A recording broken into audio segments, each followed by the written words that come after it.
కేంద్ర మంత్రి కిషన్ రెడ్డిపై చామల కిరణ్ కుమార్ రెడ్డి మండిపడ్డారు. తెలంగాణ ప్రతిష్టను ప్రపంచానికి చాటి చెప్పేందుకు రాష్ట్ర ప్రభుత్వం గ్లోబల్ సమ్మిట్ను నిర్వహిస్తుండగా దేశ విదేశాల నుంచి 3,000 మంది ప్రజాప్రతినిధులు హాజరవుతున్నారని ఆయన పేర్కొన్నారు.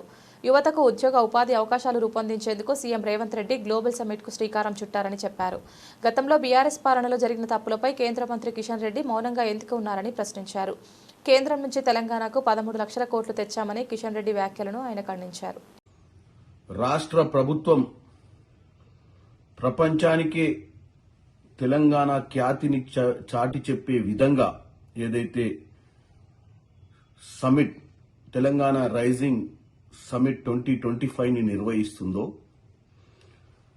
3,000 మంది ప్రతినిధులు దేశ విదేశాల నుంచి ఈరోజు రాష్ట్రానికి వచ్చి రాష్ట్రంలో పెట్టుబడులు పెట్టాలని, రాష్ట్రంలో యువతకు ఉద్యోగాలు ఇవ్వాలని, రాష్ట్రాన్ని ఆర్థికంగా ముందుకు తీసుకెళ్లాలని ఆలోచనతోటి ఏదైతే ఈరోజు రాష్ట్ర ముఖ్యమంత్రి రేవంత్ రెడ్డి గారు అహర్నిశలు కష్టపడి గత 2 సంవత్సరాలలో 10 సంవత్సరాల పాలనలో బీఆర్ఎస్ పాలనలో కుదేలైపోయినటువంటి రాష్ట్ర వ్యవస్థలన్నింటినీ గాడిలో పెట్టే ప్రయత్నం చేస్తుంటే అన్నిట్లో వచ్చినటువంటి ప్రతినిధులకు కూడా ఒక నమ్మకాన్ని కల్పించాలి. మీరిద్దరు కలిసి అప్పుడే ఈ రాష్ట్రానికి ఇంకా మంచి జరుగుద్దని చెప్తున్నా.